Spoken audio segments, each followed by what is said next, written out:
Welcome to Problem Solve, the podcast where me and a special co-host solve all your problems really easily, probably.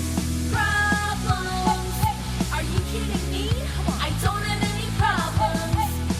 Okay, I might have a few, but I can work on them with you. Come on.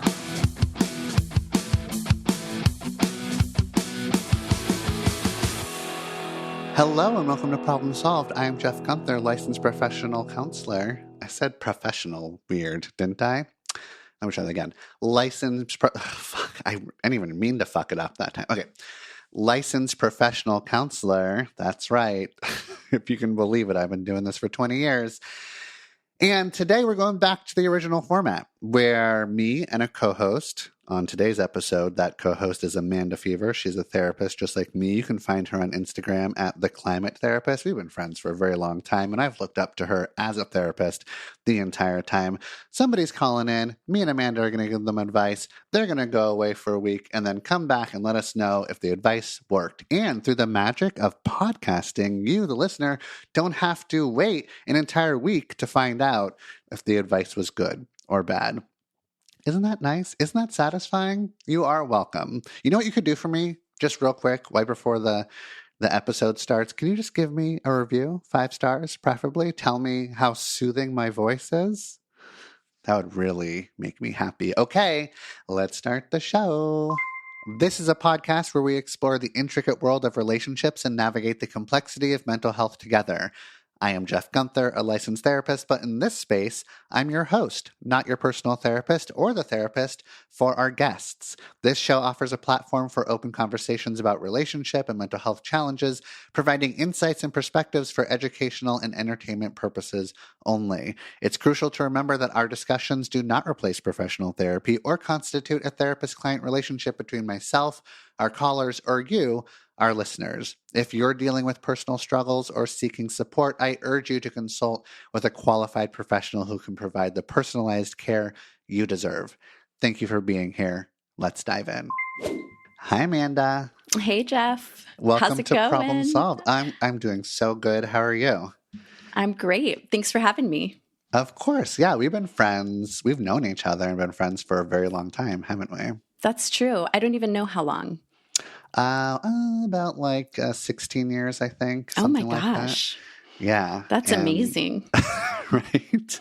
And we met because I used to rent part-time office space and you were a renter. You were my landlord. I was your landlord. That's right. Yeah.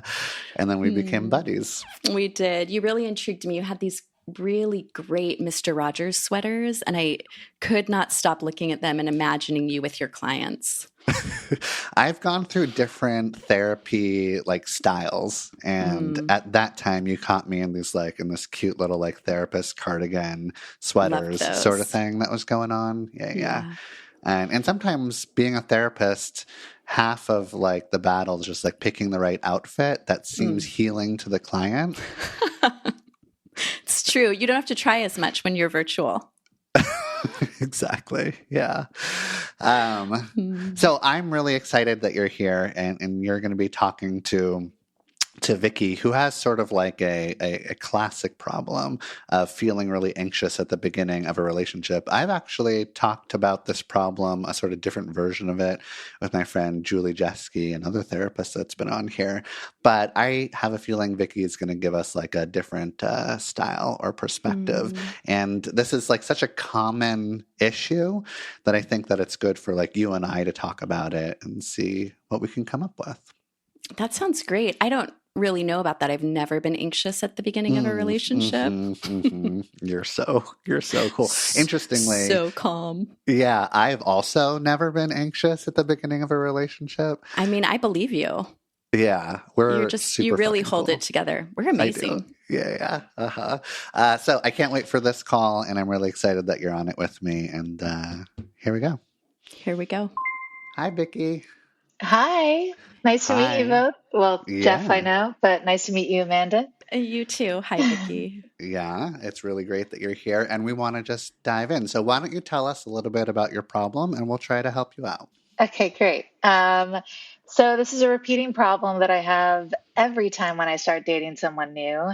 is the lack of ability to kind of remain patient and actually have fun with the process of dating instead of kind of wanting to jump ahead and get to like the cozy over in love and everything's comfortable point in the relationship where you know where you guys stand, etc. I've been seeing someone for probably like 6, 7 weeks, I guess. And it's so fantastic when we're in person. And he's very consistent and great and plans dates and does all these things that I love. But when we're apart, he doesn't text very often. And it makes me crazy. I get very anxious over it. And I think my go-to thing then is that I'll be like, oh, F this person, like, okay, fine, like they don't like me and oh, they're over it. And I kind of get so far ahead. And just even like this last trip when I went home to LA, he came and picked me up from the airport, which not everyone does. And it was immediately great in person. But before that, I was like totally anticipating like, oh, it's over, like it's done. He's just picking me up now because he said he would before when he knew that he liked me. And, and he has conversed with me about like he had texted me saying like, oh, just thinking about you, like kiss emoji. And I was like, oh, admittedly love being in touch all the time. And he's like, oh, like I'm not as much of a texter. I'm better in person, but I will try to text more. But like didn't really text that much more afterwards, at least not by my standards. Yeah, it's the anxiety of not how much texting is too much to expect of a person. Also, like a lot of floating around of like, when do I talk about how much I just want to date him? And I don't know, is that stuff to work with? Because I hope I've been clear enough, but that's kind of where I'm at. I totally get it. I understand. And a lot of us have a lot of difficulty being in that like uncertainty place of dating. And sometimes like the anxiety feels like anticipation and sexy tension and it's fun. And sometimes it feels like it's just like way too overwhelming and painful, Yeah, and I feel like I'm more the latter, like you said. Yeah. Because, and just for context as well, him and I both were in long-term relationships prior. I was in one that was 5 years, broke up a year ago. He was in one that was 10 years and an open relationship, not by his choice. And I've made it very clear that I'm not interested in open relationships. I've been very clear about it. And he is not either, which is part of why he ended the last relationship. So both of us are kind of in vulnerable places, and we have discussed that as well, of like, he's said that he doesn't want to rush too much, but that he's infatuated with me and is loving where it's going. Great. And you're in New York and he's in LA, and sometimes you're in New York, and your schedule is kind of back and forth, right? Yeah, I'm basically on this kind of like contracted job in New York. So I'm back. Of course, I meet someone that I like 2 weeks before I'm leaving for New York. And he did come out and see me in New York on New Year's. Like, so he's made all this effort and he's already planned Valentine's Day, but my anxiety in my head is going insane. Okay. Amanda, what do you think? Well, I'm just really curious. Can we talk about your prior relationship really quick? Yeah. Yeah. Did you have anxiety like this in that? In the beginning of it as well. I did. I used to have major codependency issues when I was younger, which I did a lot of work on, a lot of like codependency meetings and a lot of therapy. And I got much better, and I did the whole kind of, you need to be single in order to be ready for a relationship. I was single for 5 years, and my last boyfriend was the first person that I started dating. And it was suddenly like, oh, wow, all that being alone. No, all the anxieties come right back the second you start liking someone.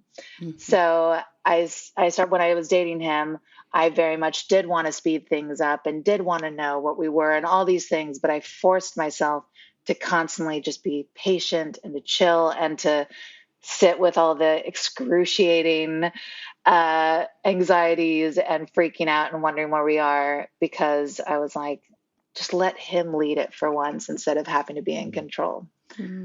That's hard work. Yeah. So I did overcome it in that beginning thing. And so I think of it now of like, okay, it's worth practicing the patience again, but I wish I could just be comfortable in it. It's so difficult for me. Yeah. I mean, it's so difficult for so many people. I think the majority of people don't like being in a liminal space. Hmm. Yeah. Yeah, that's definitely Yeah. part of the problem. When do you think you'll get to, like, what needs to happen in the relationship with you and the Mm. new boy so that you'll finally feel a little bit more like anxiety free and grounded? It's hard to say. I guess, like, I mean, communication is obviously a very important thing to me. But Hmm. I think it's just like I need to feel like I'm chosen. Like Hmm. he wants to be with me, and again, like his actions have been showing that. We went away by his choice. He like took me to Vegas for both of our weekends for our birthdays, and um, he's shown his interest. But I guess it's like until he's kind of said like, "Hey, I want to just be dating you," and I don't even need like boyfriend girlfriend title necessarily right away. I would like to get there, but it's Hmm. this thing of like I feel so stressed by not knowing if I'm chosen or not. Yes. And I am quite and because of social media, I can see his ex and I'm quite threatened by the ex because she does all these amazing things and I'm like, "Oh, maybe I'm not as cool as that." Mm. Mm. Yeah. So, Um, is there a part of you that's kind of like holding back from asking for more reassurance right now? yeah, I definitely feel yeah, a little hesitant to bring it up. I mean, I've done things of like making it clear when he does text me, for example, being like, "Oh, it's so great to hear from you."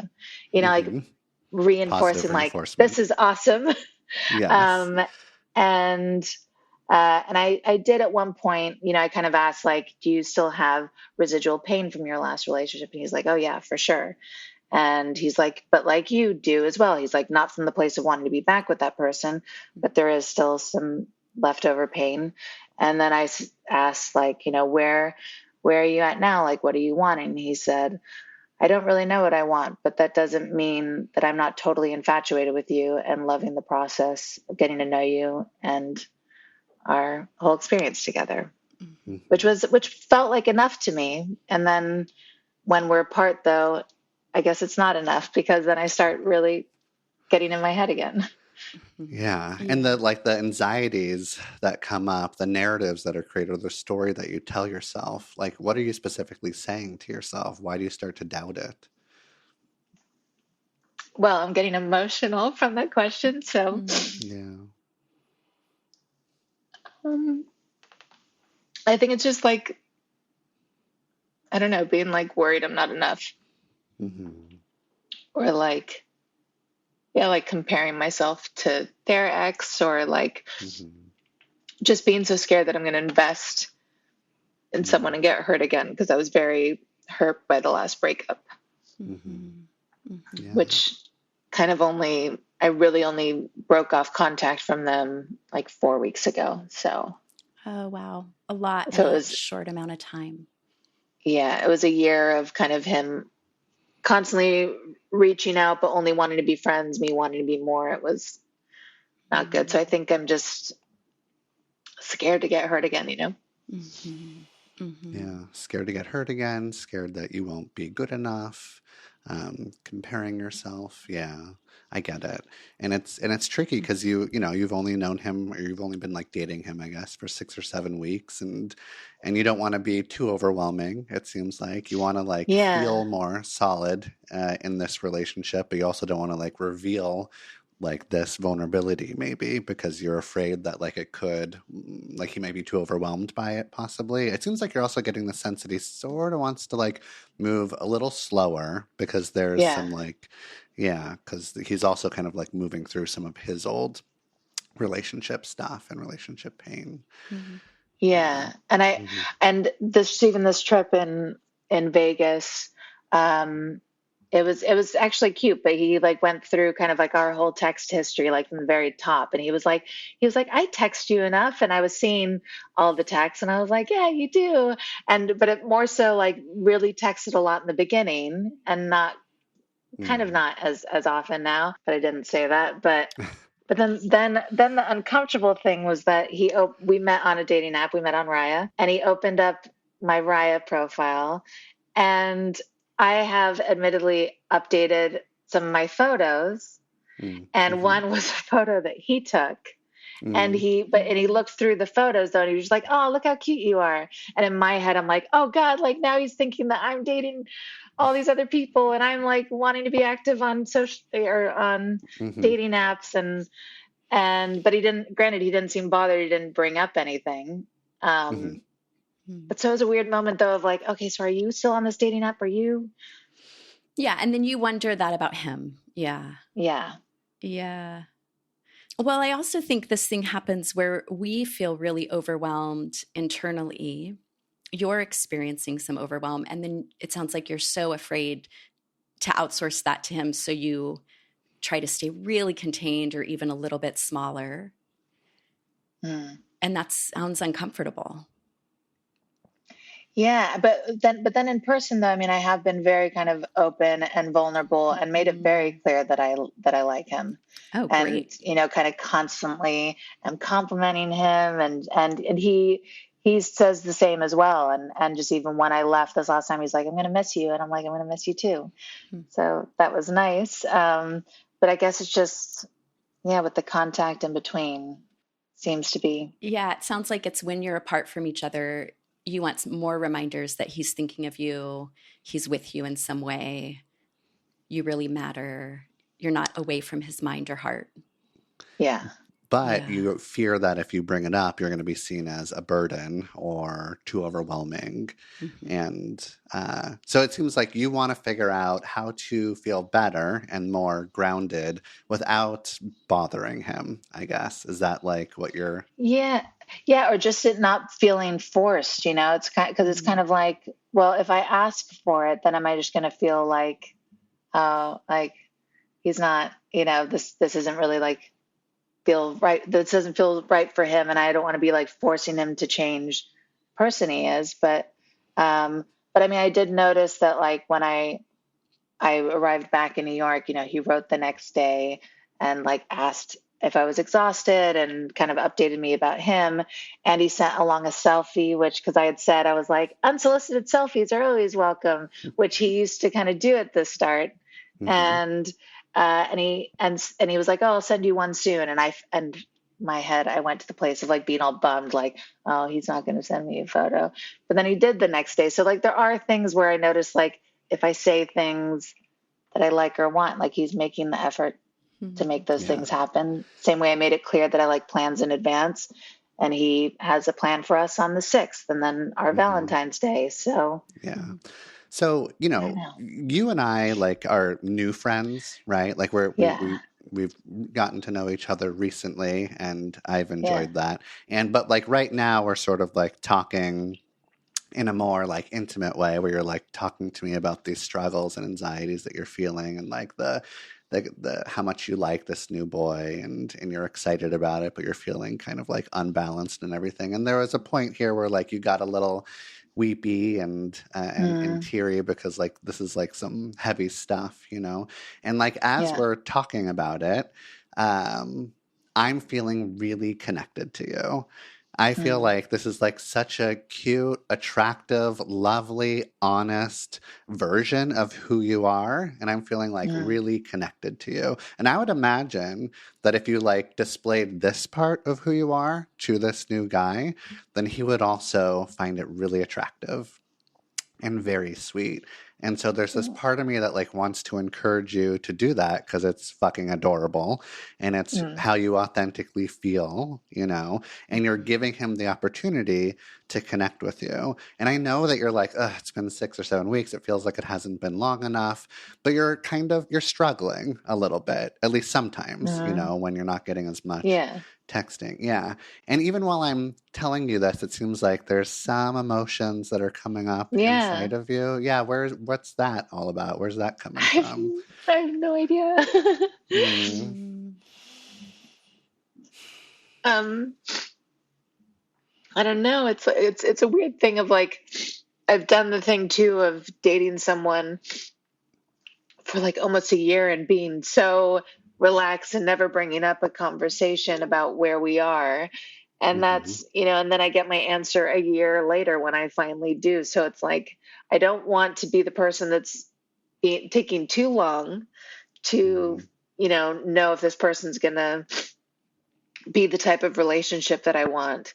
But there's Mm-hmm. something that I'm like worried to bring up too soon though, as well, because it's like, I am so crazy about him. Yeah, we can That's so tell. sweet. Yeah. Amanda, do you feel like it's too soon? Honestly, I don't feel like it's too soon. I think the sooner you can find out what the dynamic is when you share that you're feeling some anxiety or you need something or you want something, that's such good information. Mm-hmm. And I really get the fear of in some way harming the connection. Mm-hmm. So I want to say that's just really human of you, that you value something and want to keep it really safe right now. Yeah. And I understand, like Amanda is saying, like, I want that information too. I want that data. I want to know if you act a little bit more authentically anxious when you're feeling it and you express Yeah. that, how he's going to react. And then like, oh, he's being really comforting, or he's being kind of aloof, or he wants to be there, but he doesn't quite know how, or, like we don't know, right?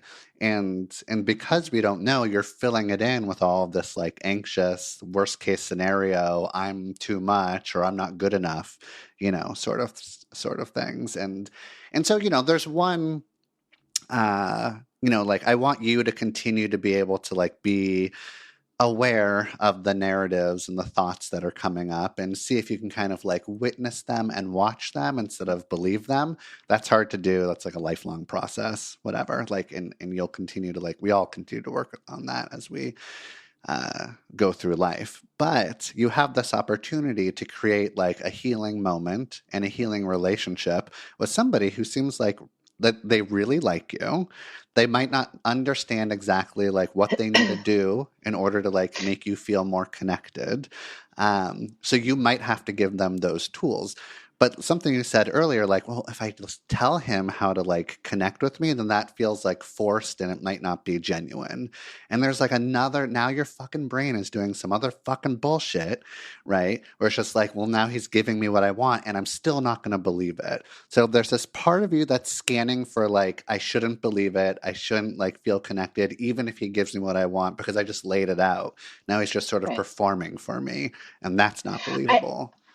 I was going to say, though, I at Yeah. least don't think that too much. Like, I'm not that person of like, oh, if I ask someone to like take the trash out and they do, oh, it's just Okay. because I said it. Like, I Okay. do. I'm like, oh, he heard me, and that's so awesome Mhm. that he's doing this to like make me happier. So I feel like I Okay. would have Good. enough of that, but I guess I don't want him to feel like he's being forced. I guess I don't know. Does that make sense? Yeah. Yeah. And I'm just really curious though, Vicky, like under all the fear and anxiety, if you can kind of sort through it, what is it really at your core you want right now? Like if you could Like wade in general. with him and with you, like if you Oh could yeah. kind of wade underneath that, can you kind of tap into what it is you're really wanting? I mean, I just really want to fall in love and have a person.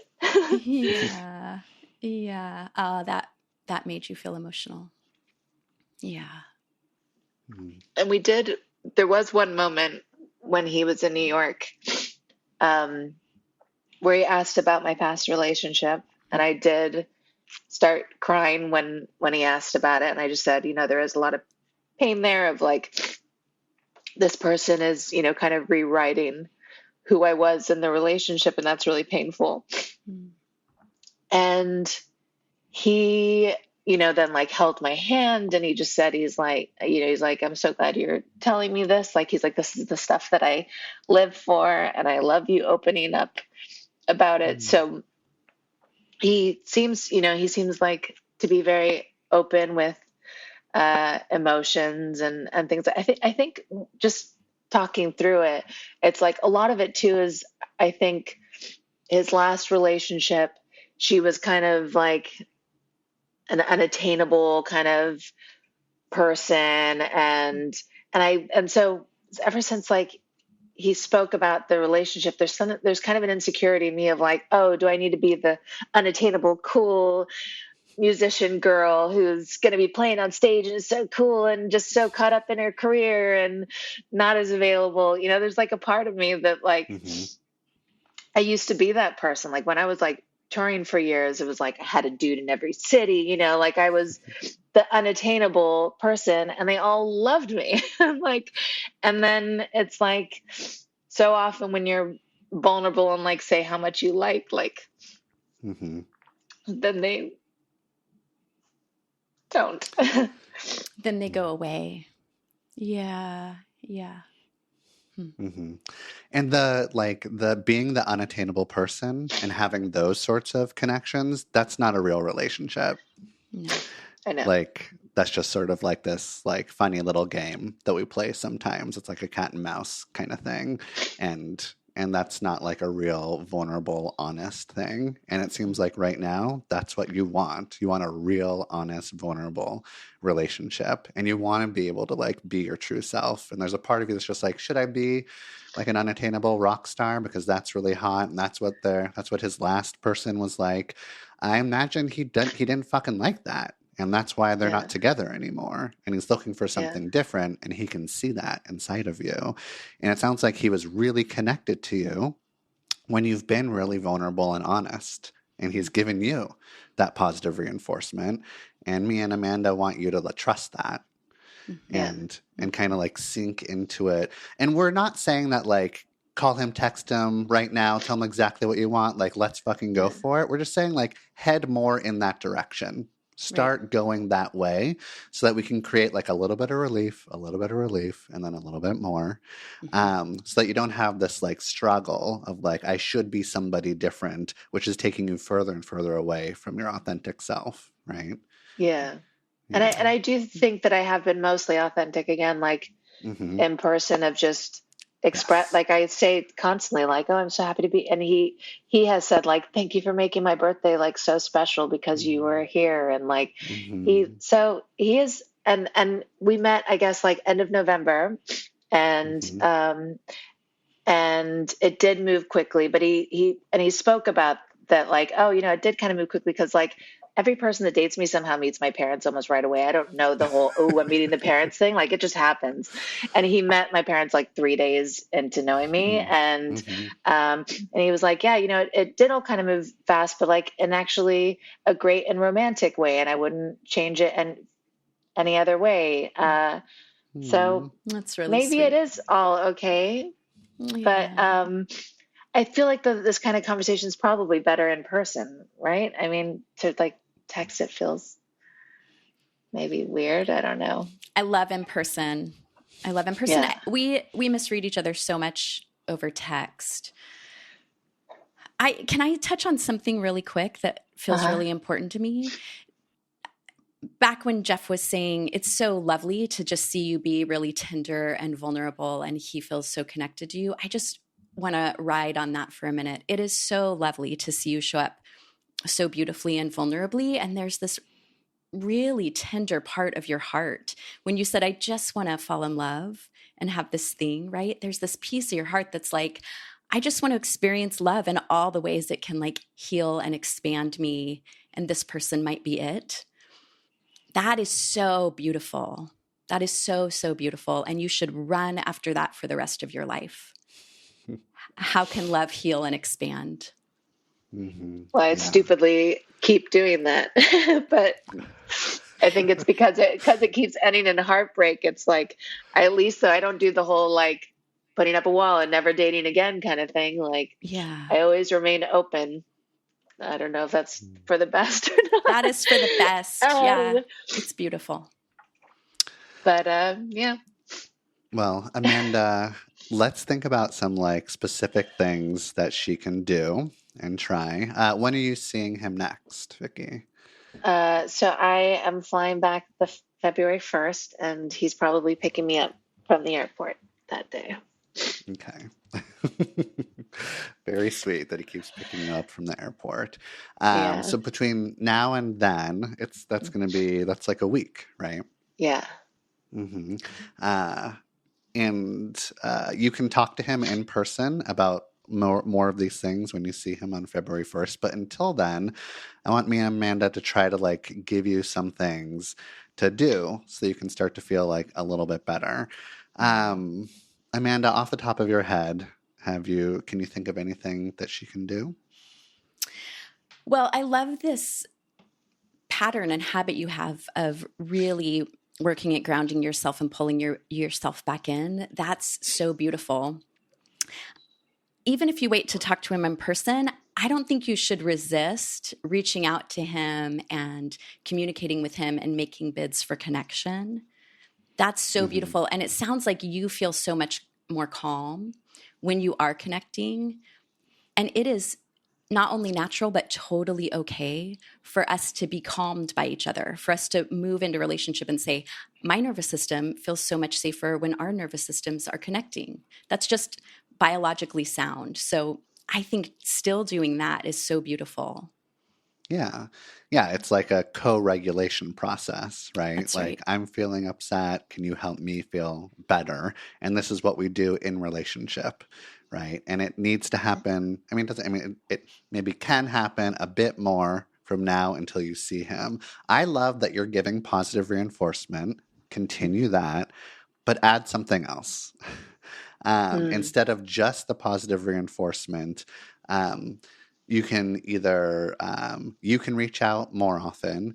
You can let him know like how many like what you're expecting then over next week when you're away, like when it comes to like texts or selfies or emojis.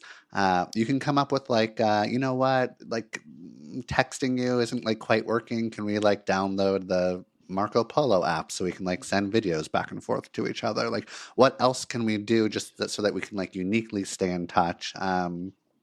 If you want, you can let them know, like, I'm missing you and Mm. I love missing you. And when I'm missing you, I want even more of you. So, can we plan some talks? I'm going to like clear my schedule on these next few days. What works for you? Right. So, being Yeah. like really upfront and intentional. And also, like, um, you asking for all of these things is not unattractive, is it's just good communication. So like me and Amanda want you to be a good communicator, and that's like you asking for your, more emotional needs to be met. I don't know. How are you feeling about this, Vicky? Yeah. I mean, I think all of that is great. I mean, and again, when like right before he came and visited me in New York, we did have a FaceTime while he was like home at Mm, his parents' place. And hmm that was really nice. And I'm kind of just like, I want more of that. Like, why hasn't he asked for FaceTimes? I want to like progress, you know? Mhm. Um, yeah, it's this, I think that, again, it's just like this fear of, I don't want him to feel like, oh, fuck, now I have to do this thing. Mhm. But also Yeah. if he is feeling that way, I guess he's not the right person in general. But Right. Yeah. And he might be sitting in his chair saying the same thing. Why isn't she asking to FaceTime me more? Why aren't we hopping yeah, on a phone call? hmm yeah, Yeah. Yeah. So yeah, exactly. We need the data. If you ask for more FaceTime, how does he respond to that? If you ask for like, more of your needs to be met, can he meet those needs? Does he try to meet those needs, but he's not quite good at it, so he needs a little encouragement or detail about how he can do that.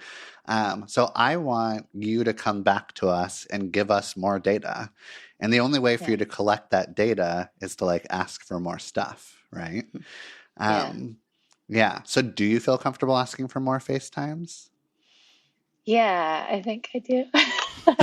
I mean, I do, but I Mhm. do. I get like a little kid where I'm like, oh God, Yeah. like please Yeah. say that you want to as well. hmm Yeah. Yeah, you're really putting yourself out there and being vulnerable. And remember what me and Amanda said, that is the time where we feel the most connected to you. Like Yeah, I feel like you're like incredibly attractive and authentic in that moment.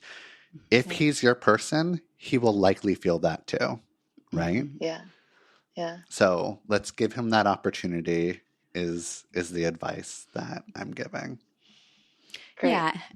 Yeah. It just makes you so much more accessible. And that is really attractive to people who want a relationship. Yes. Yeah. Be Yeah. And I guess accessible. I'll find out then too if that, if he wants a relationship, then I guess as Yeah. well from those things. Mm-hmm. Yeah. Or what he needs too, right?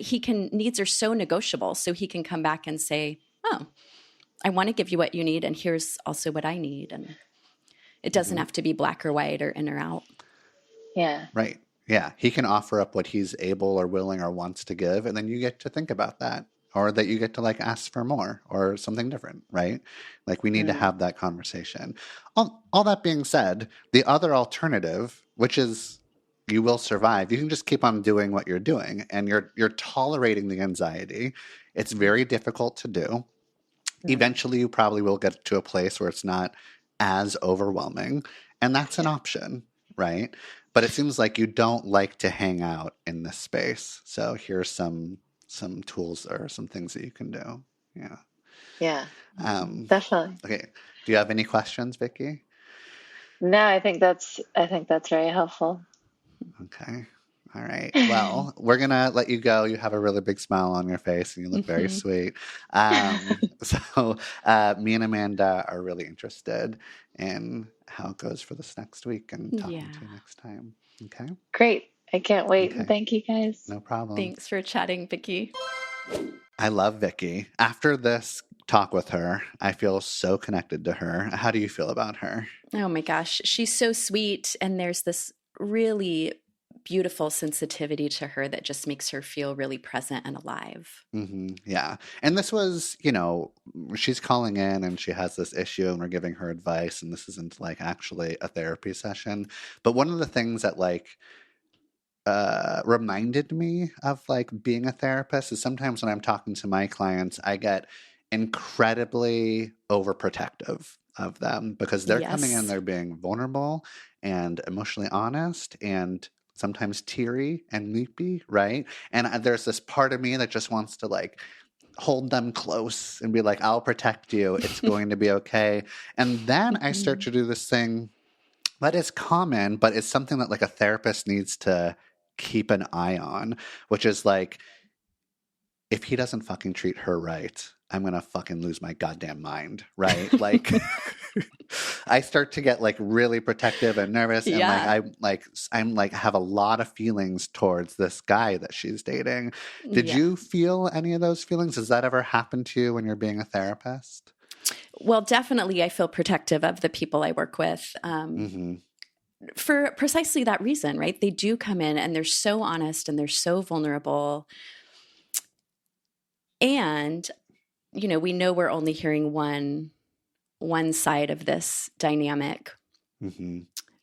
I did feel really protective around Vicky when she was talking, really wanting her to feel good and to feel safe in this relationship, and really wanting her to like put her needs out there a little more, because that actually could help her feel more safe. Yeah. I was watching, I was scrolling on TikTok as I do, and there was this podcaster that was sort of like she's like a relationship. She just has opinions on relationships. She's not a therapist. And she was giving some advice to a caller being like, you know what, if someone's not giving you what you want, pull away. Detach, be avoidant, kind of like play this game. Don't give that to them. And she's like, I bet somebody told you that you should like express your feelings, and I bet a fucking therapist told you that. And it was and it was a really like interesting moment for me where I was just like, oh, okay, yeah. There's people out there that are sort of like talking shit about therapists, us, who are telling people to like put their vulnerability out there. And I'm friends with a bunch of therapists, and I follow a bunch of therapists, and I'm like, I think that this advice of like being authentically who you are, even at 6 or 7 weeks into a relationship, is good advice. But I think a lot of people think it's bad advice, and that you really have to protect yourself. The problem with that is that like, and we sort of talked about it with Vicky, or I sort of mentioned it a little bit, is that like you're getting further and further away from who you really are, That's right. right? And I think that like in our line of work, we're constantly encouraging, sometimes subtly or gently, or a lot more directly, and being like, just be who you are. Just be who you are so we know what the fuck is going on, right? Yeah. We said it more kindly, but that's sort of like the message, you know what I mean? Yeah. And I think if we can remember, the way we start relationships is often the way that we end those relationships. And so, what are we building into the foundation? What are we germinating in this soil? Who do we want to be? How do we want to show up here? Let's do that from the very beginning. Mm-hmm. Yeah, it like sets the tone. Yeah. And like we were saying, you collect the data to figure out like, and I mean, there's a good chance that this new guy is not going to like be exactly how she wants him to be over this next week, right? Um, but it will probably get her closer. It'll probably like he'll probably do better, I imagine. And we're sometimes just like looking for like a little bit of relief. And I got the sense that she's really like when she's not in person, she's really holding herself back. And I also got the feeling that like she feels, I didn't say this, but like there's a part of her that maybe feels unlovable if she's her true self. You know what I Yeah. mean? And so when I said, Vicky, I feel more connected to you now more than ever, I wanted to like show her that like your true self is actually probably the most, like, is definitely like the most lovable part of you. And you could Yeah. see that that really, like, she needed to hear that, is what it looked like Mhm. on my end. Yeah. Yeah. That was really, really beautiful feedback for her. It did seem like it really touched her. Hmm. Yeah, it's so interesting when we want something so badly, all of a sudden we know we could lose it, and then we are so calculated, right? And you can feel her being really, really calculated. How do I do this so that I'm really present, but that's so I'm not overwhelming or asking for too much because I really want this experience with this person. Hmm. Yeah.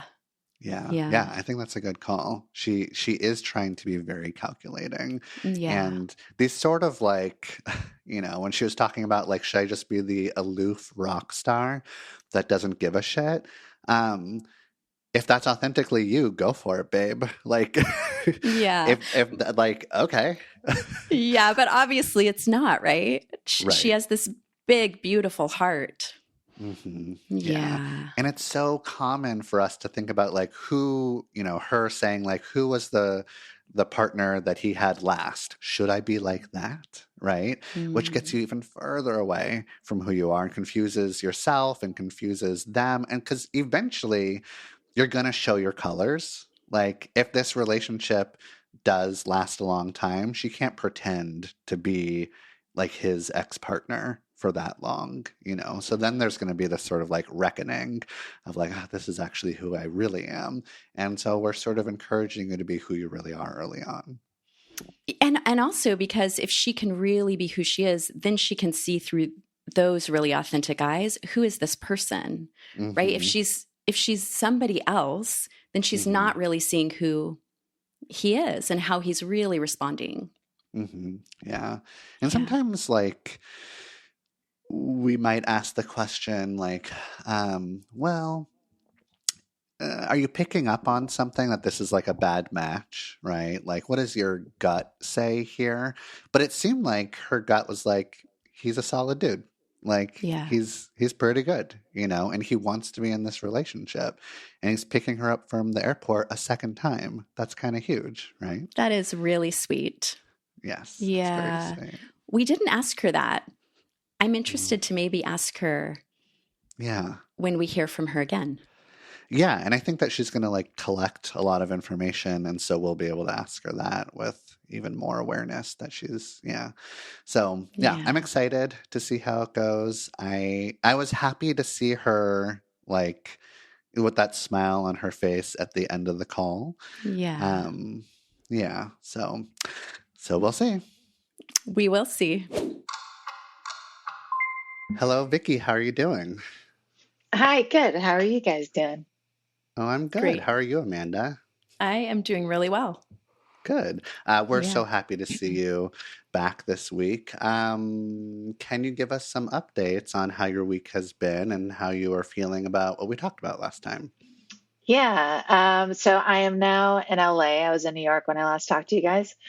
And I guess, I confess I did not talk about my feelings yet with the guy because I'm seeing him tonight. Hmm. Um, but I felt like there was kind of a shift of, well, firstly, I felt very encouraged to be more vulnerable from our last Hmm. session. And I thought it was very sweet that you guys pointed out the kind of appreciating the sensitive side of me, I guess, the part of Hmm. me that I was like scared to reveal. So I feel a little less scared in that sense. But it's interesting this last week, he we have consistently pretty much texted every day. Hmm. And kind of every time that he would text, I'd kind of just be like reinforcing, like, oh, it's so nice to hear from you, or things like that. And, he said sweet things of like, I miss you. I'm excited to see you. So that all felt really nice. And I think through a week of thinking about things and admittedly reading literature that's kind of telling you the opposite of like, oh, let the man come to you, the Hmm. rules type behavior, but then also considering the other side of being the more emotionally available and saying what you want person. So I feel like I've come to this like in between both extremes, maybe. Yeah. So in my mind, it's kind of like after Valentine's Day and stuff, to just voice to this person like, hey, I really like you and I would love to feel more connected when we are apart, and wonder if, would you like to be FaceTiming or do phone calls while I'm out of town? Hmm. So to me that feels like fair. Like I'm saying I'm coming from a vulnerable place, but without being like, I need to know what we are. We need to be exclusive, which obviously was not what you guys were encouraging to say anyway.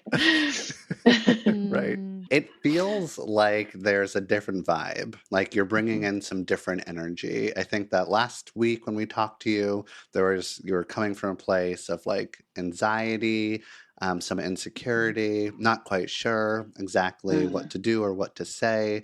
There was sort of like this, like, should I be authentically asking for what I want? I'm like, and you're feeling maybe a little confused.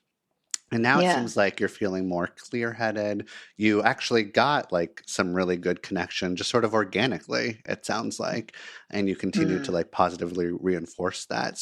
It seems like there's like more groundedness, and more relief that you're feeling today. Is that true? Yeah, definitely. Which also made me just kind of reflect on like, I'm not that complicated. Like just a text saying that you miss me or that you're thinking about me goes a Yeah. long way. Like I, I wish I was not like this, but I do kind of need that reassurance. Like it means a lot to me. Mm. So I think that helped, but also again, like what you guys said last time, really stuck with me and was very sweet and made me feel like, oh, maybe it's not so bad. And like, what am I so scared of? Mm. Yeah. I love this framing for him. I really like you, and I'd love to feel more connected when we're apart. That just feels so clear, so kind. And it's just saying what you want in this really Mm, accessible way. And I would love, I just heard you say, I wish I wasn't this way, but I do need that reassurance, those texts that say, I'm thinking of you and missing you. And, what I think is, I'm so glad you're that way. I'm so glad you're a human who realizes when I'm apart from my person or apart from anybody I love, I want to stay connected. I need those pings of reassurance because we live these really separated lives. We live in different spaces and different cities and different continents than our core people. Of course, you mm. need that reassurance and those moments of connection. We want to know we're in people's minds and hearts. I'm really glad you are that way. Well, thank you. Yeah. It's my anxiety when that comes up. It's when I don't want to be that way. Yeah. Yeah. Because it Hmm. feels like you're too much or It you're just going to feels be. so overwhelming. Like I truly get like a whole kind of physical experience of it, where I just feel this like, oh, it's gonna end, like this sadness of like, oh my God, I'm gonna be lonely again. I'm not gonna, and I did have the other night, like I'm in a better mood today, but I'm also seeing him tonight. So there's that. Um, but the other day I did get very low on the whole situation. I felt very insecure and was like, oh, I should be still dating other people while, uh, I don't know what we are. And I opened the apps and then got very depressed by the options and did get into that like scarcity mindset, which I think is something that I really suffer from and can be hard to get out of like thinking like, oh, well, if it doesn't work out with this person, then there's never going to be anyone else that I connect with. And that's like a really overwhelming and scary thing that I experience a lot. I don't know if you guys relate to that, but it's not fun to feel that Oh way. yeah, sure. I totally get that. I can feel that way sometimes too. And there's been dozens of times where I felt that way, and then I created a dating app profile. That I feel like Yeah. that's like a like and sometimes I'm like just looking for validation through the dating apps, and sometimes I'm just looking for bits of connection. It's usually not the best idea to start a profile when you're coming from that place, but it's like incredibly understandable, and probably most people are getting on the apps for that reason.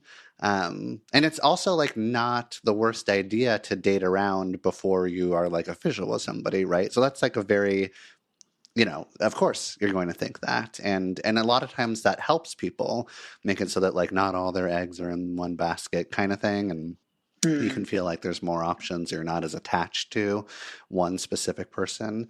Has that worked for you before where like you sort of like date around and then you can feel less anxious? Definitely. Like, I mean, that's been super helpful in the past before, but I, Yeah. but I do know that there's always a kind of turning point for me. Like when I'm really sold on someone and I really like them and I Mm-hmm. know I just want them, it's like I'm making myself go on these dates, but there is just, it's kind of like, oh man, like, no, I want this person. And I very much feel that way with the guy that I'm seeing now. Like, I'm like, I want to lock this down with you 100%. But I guess I'll do this until your pacing. Because I do think there has been clear signs of him kind of pointing out the need to go slow with this. Like, in kind of friendly conversation about something where he was just saying, he's like, I think there's something really beautiful and amazing to the relationships that take a little longer to progress. And, you kind of like really establish like friendship even first and become, Mm-hmm. more, which I do agree with. And my last relationship that was 5 years, like it took us like 6 months until we knew that we really were sold on each other. Mm-hmm. And it was a good relationship until it wasn't. But, Right. um, so I don't know. There's like something of like, how do you match the pacing with your partner, but while also being like authentically you and expressing what you need, I guess. Ugh, that's so tricky. Do you feel like there's a good Yeah. answer to that, Amanda? Because typically, like, you are going at different paces when you first start a relationship, and the person who wants to go slower I feel like they kind of have the power, don't they? Yeah. Yeah. And it's a difficult thing to resolve when you're the one that doesn't have that specific type of power. Do you suggest anything to folks, Amanda? Yeah, that's such a good question. I think if there's a way to reframe it in our minds that the person who wants to go slower has more power. Mm-hmm. And I don't, we can do that in a bunch of different ways, but do they really have more power? You can leave at any time, or you can say what Right. you want at any time, or you can say, I'm hopping back on the apps. Or so we always have a lot of agency, but we feel really helpless when we think somebody else is controlling the pace or the timing or the contact or the intimacy. Exactly. And I feel like when somebody wants to move slower, we like automatically think like, well, then they're the healthier one. Like they know what's going on. They get to decide what the pace is, and that we just have to kind of like allow that to happen.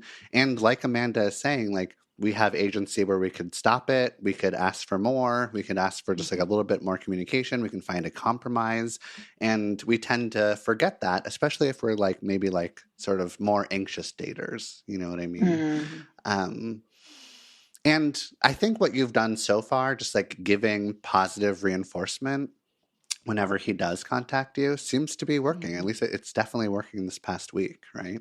So that's Yeah, good. and it felt much better. And I mean, I did kind of go over the scenario in my head of like, if I say, that I want to be in contact more, and imagining the scenario if he was like, I'm not ready to give that, I don't want to be in a relationship, which I don't think that's what the Yeah. reaction would be. But if it did, and I like totally started crying, like imagining that scenario, like I really don't want it to end. I get Mm-hmm. emotional thinking about it now. Like Mm-hmm. I think he's awesome, and I just want to continue to get to know him more. And I do wonder though, like, is the whole me being in New York and him here a factor as well? Because he has asked too, like, what's happening with the job?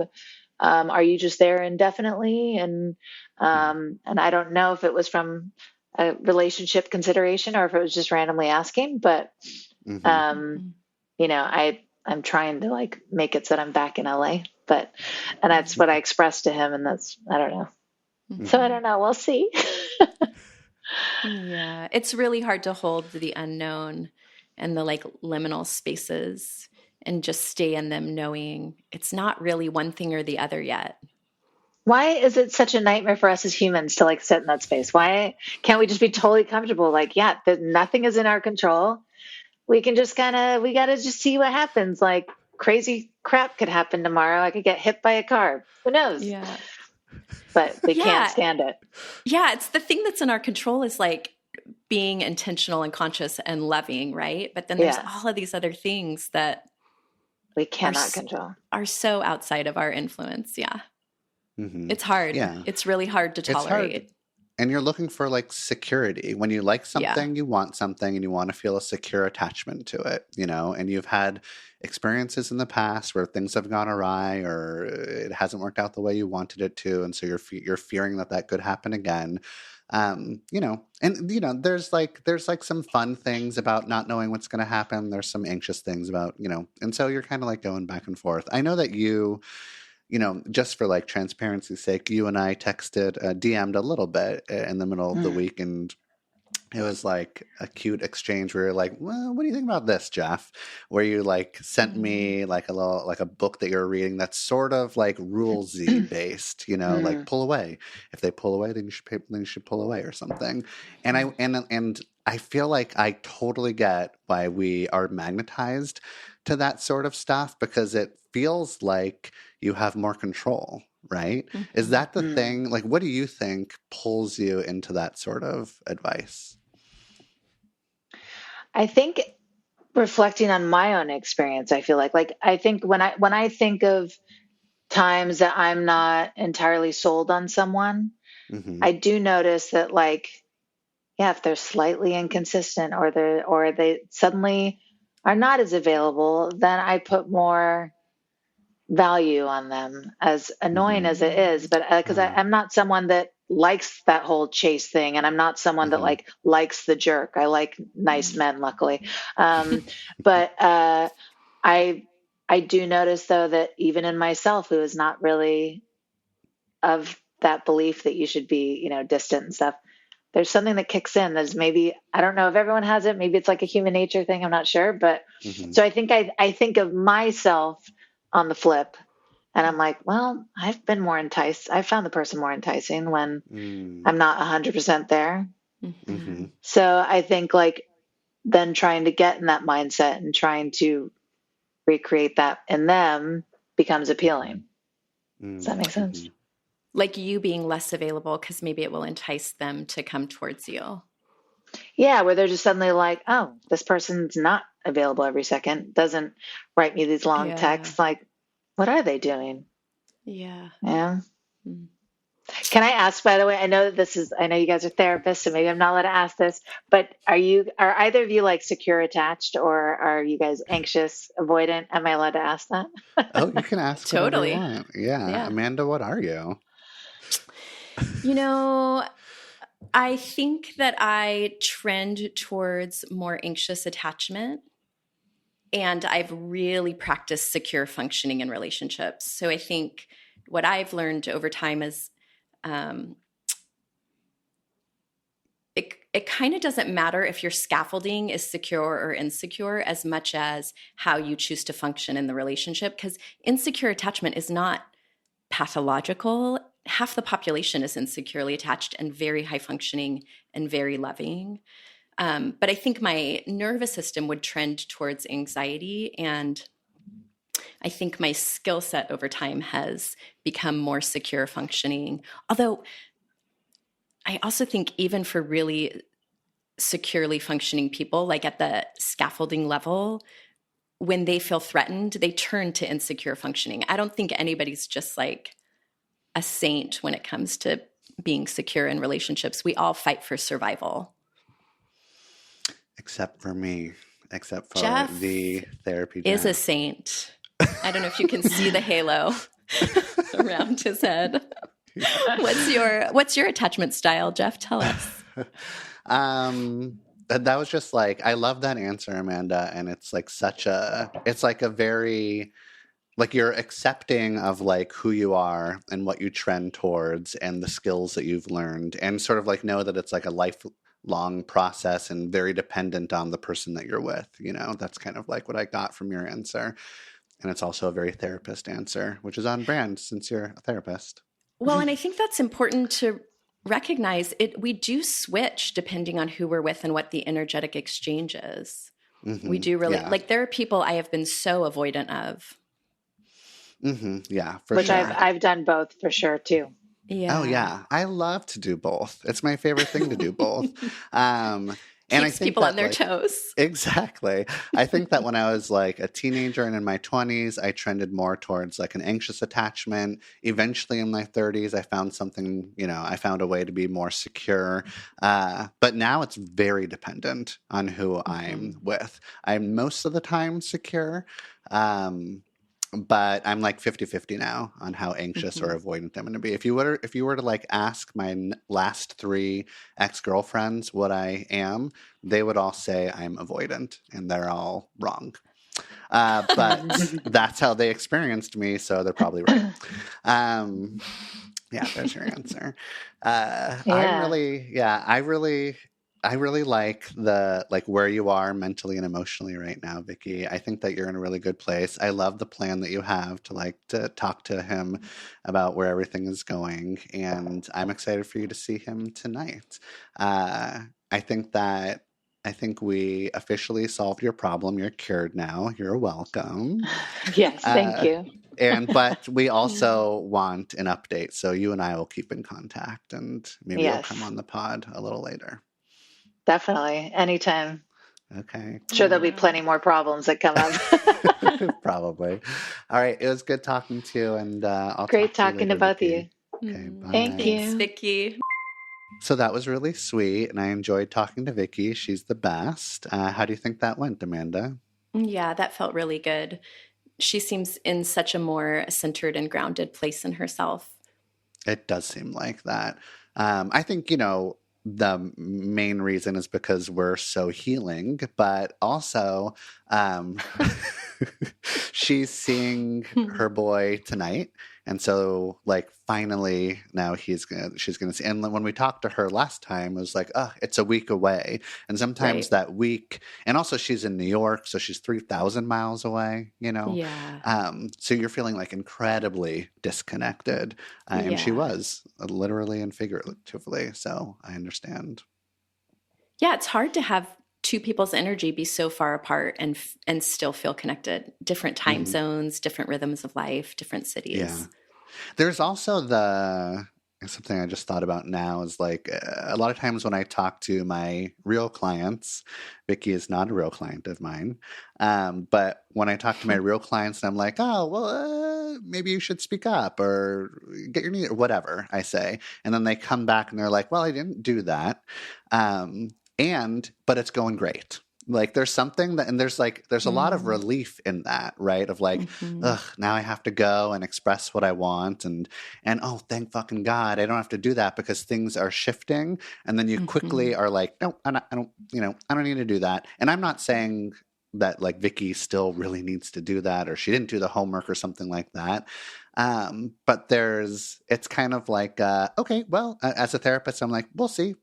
Like, maybe you didn't have to Right. say that this week. Maybe you have It'll to say come it up next week. again. Yeah, Yeah. exactly. Yeah. Yeah. It's a theme. You can grow here. Right, exactly. Yeah. And you know, like a lot of these calls, we're probably going to continue sort of like touching on attachment styles, romantic attachment styles, right? And there's the secure attachment style, the anxious attachment style, the avoidant attachment style. For about what, like 3 to 5%, or maybe just around 3%, there's like the disorganized attachment style. Like 3% of us might qualify for that. And I think you make a good point. You made a good point during the call that like it doesn't have to like be the whole thing. It doesn't have to define us. And it's also like a spectrum. And maybe it's better to look at it as like you're either feeling securely attached or insecurely attached. An insecure attachment is the avoidant or the anxious or the disorganized one. And sometimes we respond in different ways. But what do you think is like the main difference between being securely attached or insecurely attached? Yeah, good question. I think securely attached folks typically enter into relationships in their life knowing I can get my needs met here and so can everybody else. And I think insecurely attached people want everybody's needs to get met, but the experience is often I have to make sure I get mine met. I hope you do too, but I'm going to take care of mine. And I think securely attached people really just have this sense of either everybody's needs are getting met or nobody's needs are getting met. And so we're just going to meet everybody's needs. It's like deep democracy in relationships. And I think insecurely attached people just don't feel like that. They feel like it's me or them, or I'm the only one looking out for me and I have to make sure I can figure this thing out. Yeah. I think that's an incredibly difficult concept to comprehend if you're feeling insecurely attached. That everybody's needs can get met. That everyone's needs can get met, and that if there's a conflict or an argument or some needs aren't getting met, that the securely attached folks are going to be like, oh, hold on, how can we all feel okay here? How can that might happen through compromise, or it might be some like really interesting solution that we come up with, or maybe we're looking at this differently, or let's meet yours, now let's meet mine sort of thing. When the insecurely attached folks like Vicky was sort of saying, you default into scarcity of like only one of us maybe is going to get their needs met. And then it becomes like this really anxious story that you start telling yourself. And then you start like acting it out with your insecurely attached partner and it becomes a reality. And it becomes a reality. Yeah. Exactly. Yeah. What has helped you become more secure? I mean, what has helped me? I think, I've gone to like over 15 years of therapy. Good job. I know, right? And I'm like the kind of person that likes to sort of jump around with therapists. I don't want to be talking to the same one forever. And so that's been really helpful to have like slightly different perspectives. Also, like as I've gotten older, I've seen that like I know how to like work through issues with partners who also want to work through issues with me. That's been really helpful. I've gotten a lot better at like picking people that I know will like bring out the security in me, and I'll bring that out with them. I know that when I'm like making a bad choice of like, oh, this could be a dumpster fire and fuck it, let's see what happens. And then I don't have any expectations that anyone's going to feel secure. You know what I mean? So my picker is better. I've just sort of like, as I get older, I'm a little bit more grounded and have like better perspective and tools in order to like work through things. And there's like this, I know how to tolerate my anxiety better. And the like, this too shall pass bullshit is right. Like usually like whenever I feel anxious, it goes away, whether it's because I talk to a friend or I call you or I talk to my therapist or I just let it be. It always goes away and I make it through, Yeah. So I think those are the reasons. Those are great reasons. Good job working on that. Thank you, Amanda. Yeah. We have reached the end of the show. I'm really happy that you and I worked together to talk to Vicky, and I can't wait for our next episode when we check in, when we talk to our next caller. Lovely. Okay. Bye. Bye. Bye. Problems. Okay. We've identified